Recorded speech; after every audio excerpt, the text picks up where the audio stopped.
Hello guys, meron nga pala tayong lapu-lapu na nabili, 1.3.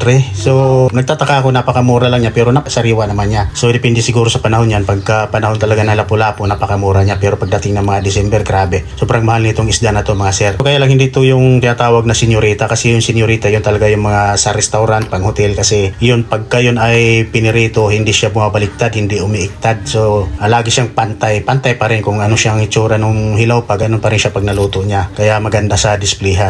Ayan. So, ang ginawa na pala natin rito mga sir, yung ating lapu-lapu, simplihan lang natin yung ating timplada.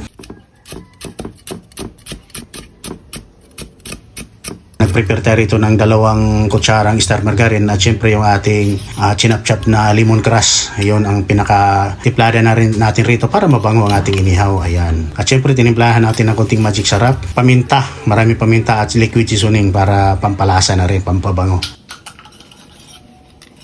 Kunting asin para may lasa mga sir.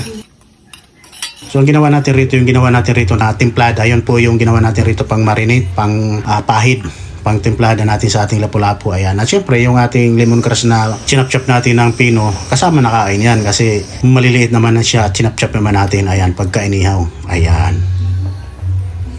Ayan, pahiran na natin yung ating pang-marinate, yung ating pang-timplada, yung ating lapu-lapu. So, ganyan lang, napakadali, napakasimple lang ng ating timplada rito para hindi nakakasawa at para maiba naman sa mga ibang mga putahe, ibang luto. Napakaraming luto kasi nitong lapu-lapu na to, ayan. So, kalimitan, ginagawa to mga sweet and sour, ayan, kung ano-ano pa, sinigang, yan, masarap. Pero masarap din to sa inihaw kagaya nito, sa mga grilled lapu-lapu, mga sir, ayan. Buttered lapu-lapu, ayan, masarap din yan. So, ayan, luto na po yung ating lapu-lapu na napakamura lang na nabili natin, pero napakasariwa at napakasimple na rin ang kanyang timplada mga sir. So ayan, ganyan lang kasimple kadali magluto ng simple pero masarap at sariwang lapu-lapu mga sir. Tara kain, ayan, pwedeng pulutan, pwedeng ulam, ayan. At sa mga nagtatanong nga pala doon sa ating Chinese wok, ayan, ilalagay na lang po natin sa comment section. Salamat.